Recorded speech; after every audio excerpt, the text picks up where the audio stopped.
బీర్కూర్ మండలం శివార్లోని తిమ్మాపూర్ తెలంగాణ తిరుమల దేవస్థానము టీటీడీ నందు జరుగుతున్న శ్రీ లక్ష్మీ గోదా సమేత శ్రీ వెంకటేశ్వర స్వామివారి దశమ వార్షిక బ్రహ్మోత్సవాల్లో భాగంగా ఈ రోజు చివరి రోజు సందర్భంగా శ్రీవారు పుష్కరిలో చక్రస్నానం కార్యక్రమంలో కుటుంబ సభ్యులతో కలిసి పాల్గొన్న తెలంగాణ రాష్ట్ర ప్రభుత్వ వ్యవసాయ సలహాదారులు బాన్స్వాడ నియోజకవర్గ శాసనసభ్యులు పోచారం శ్రీనివాసరెడ్డి, పోచారం శంభురెడ్డి, పోచారం సురేందర్ రెడ్డి కూడా పాల్గొన్నారు.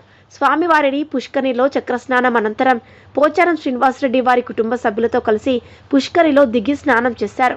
కార్యక్రమంలో నియోజకవర్గ ప్రజాప్రతినిధులు, నాయకులు, భారీ ఎత్తున భక్తులు ఈ బ్రహ్మోత్సవాల్లో పాల్గొన్నారు.